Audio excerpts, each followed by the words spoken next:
جو جسمانی طور پر دبلے پتلے ہوتے ہیں۔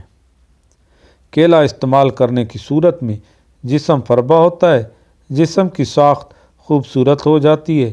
کیلے میں وٹامن پائے جاتے ہیں جو صحت، تندرستی اور زندگی کی بقا کے لیے لازمی ہوتے ہیں۔ یہ پھل خوشبودار، خوش ذائقہ اور کم قیمت ہوتا ہے۔ کیلے کا نہار منہ کھانا مضر ہوتا ہے، اس لیے کمزور معدے والے افراد میں نفاق پیدا کرتا ہے۔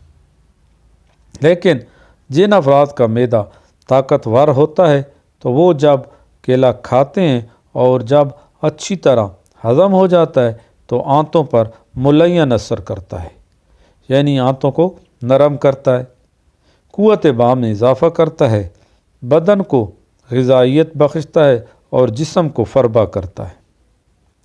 اس کے علاوہ کیلا بلغم کو خارج کرتا ہے، اس لیے اس کو خشک کھانسی، سینے اور حلق کی خشکی کو ختم کرنے کے لیے بھی استعمال کیا جاتا ہے۔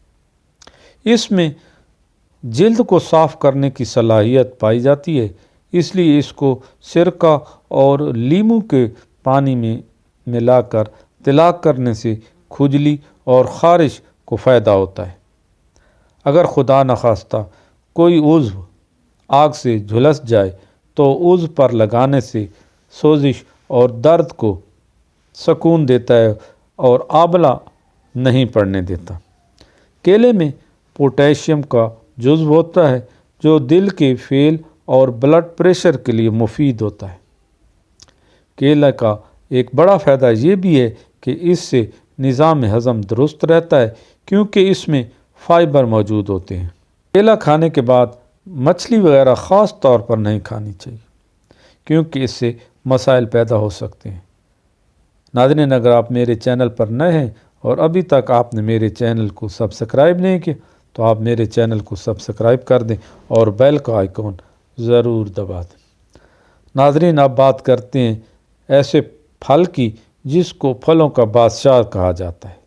یقیناً آپ سمجھ گئے ہوں گے۔ جی ہاں، اب بات کرتے ہیں آم کے متعلق۔ آم ہر دل عزیز پھلوں میں شامل ہے اور عام ملنے والا پھل ہے۔ یہ پھل بھی جسم کو تقویت دیتا ہے اور جسم کو فربا کرتا ہے۔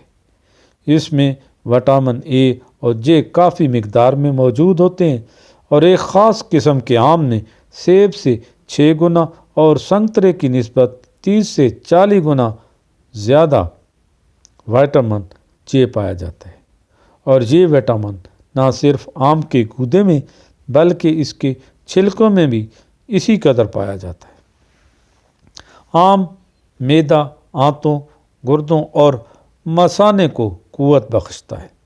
بعض افراد میں آم کھانے سے حرارت میں اضافہ ہو جاتا ہے، اس کو دور کرنے کے لیے دودھ کی لسی پی لینی چاہیے، اس سے گرمی دور ہو جاتی ہے اور اس سے آم کے فوائد بھی دگنا ہو جاتے ہیں۔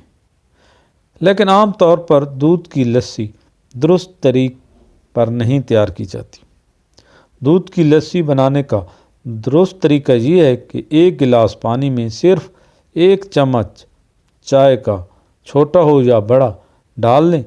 اس طریقے سے بہترین دودھ کی لسی تیار ہوتی ہے اور یہ بہت جلد اثر کرتی ہے۔ ناظرین، اب بات کرتے ہیں اناناس کی۔ اناناس گرمیوں کا پھل ہے جس کی کھال سخت اور شیریں ہوتی ہے۔ ہمارے ہاں یہ اتنا عام نہیں ہے لیکن پھر بھی یہ ایک جانا پہچانا سا پھل ہے۔ اگر اس کو کھانا کھانے کے بعد کھایا جائے تو کھانے کو ہضم ہونے میں مدد دیتا ہے، گردوں کے لیے بھی مفید ہے اور ان کی صفائی کرتا ہے۔ پائوریا، مسوڑوں کے زخم اور مرض کسا جس میں ہڈیاں ٹیڑھی ہو جاتی ہیں، ان میں بھی فائدہ دیتا ہے۔ اس میں وٹامنز کے علاوہ فولاد، تانبا وغیرہ بھی پائے جاتے ہیں۔ اناناس کا پودا کیوڑے کے پودے کی مانند ہوتا ہے۔ پتوں کے درمیان سے ایک شاخ نکلتی ہے اور اسی شاخ پر اس کا پھل لگتا ہے جس کو اناناس کہتے ہیں۔ اس پھل کو چھیل کر کھایا جاتا ہے۔ اس کا گودا شیریں اور ترشی مائل ہوتا ہے۔ یہ دل کو سکون دیتا ہے اور خفقان ہار یعنی گرم خفقان کے لیے مفید ہوتا ہے۔ گردے اور مثانے کی پتھری اور ریت کو نکالتا ہے۔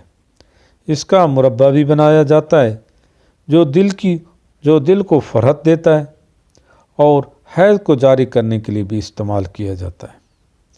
اس میں پروٹین، شکر اور وٹامن سی بھی موجود ہوتا ہے جو ہڈیوں کی کمزوری کو دور کرنے کے لیے مفید ثابت ہوتا ہے۔ انناس جوڑوں کے درد میں مفید ہوتا ہے۔ جو لوگ وجع المفاصل یا نکرس یا کسی قسم کے جوڑوں کے درد کا شکار ہوتے ہیں ان کو انناس استعمال کرنے سے بہت فائدہ ہوتا ہے۔ بعض افراد ایسے ہوتے ہیں جن کا وزن زیادہ ہوتا ہے، وہ مختلف اقسام کی سبزیاں وزن کو کم کرنے کے لیے استعمال کرتے ہیں۔ اگر وہ انناس کا استعمال کریں تو ان کا وزن کم ہو سکتا ہے، کیونکہ اس میں وزن میں کمی کرنے کی بھرپور صلاحیت ہوتی ہے۔ انناس بالوں کی جڑوں کو بھی مضبوط کرتا ہے۔ اگر انناس کے رس میں زیتون اور بادام کا تیل شامل کر کے استعمال کیا جائے تو اس کے خاطر خواہ نتائج برآمد ہوتے ہیں اور اس سے بال بھی لمبے ہوتے ہیں اور مضبوط ہوتے ہیں۔ ناظرین، اگر آپ میرے چینل پر نئے ہیں اور ابھی تک آپ نے میرے چینل کو سبسکرائب نہیں کیا تو آپ میرے چینل کو سبسکرائب کر دیں اور بیل کا آئیکن ضرور دبا دیں۔ ناظرین، اب ویڈیو کے آخر میں بات کرتے ہیں انجیر کی۔ انجیر ایک مشہور پھل ہے جو مزے میں میٹھا اور لذیذ ہوتا ہے اور یہ گولر کے پھل سے کافی مشابہت رکھتا ہے۔ اس کو پھل کے طور پر بھی استعمال کیا جاتا ہے اور دوا کے طور پر بھی استعمال کیا جاتا ہے۔ یہ غذائیت سے بھرپور ہوتا ہے، اس لیے یہ جسم کو موٹا اور فربا کرتا ہے اور جسم کی رنگت کو بھی خوبصورت بناتا ہے۔ عام طور پر انجیر قبض کو دور کرنے اور دمہ اور کھانسی میں بلغم کے اخراج کے لیے استعمال کیا جاتا ہے۔ مرض جدری میں استعمال ہوتا ہے چونکہ مواد غلیظ کو بدن سے نکالتا ہے، اس لیے جدری کی شدت اور گرمی کو سکون بخشتا ہے۔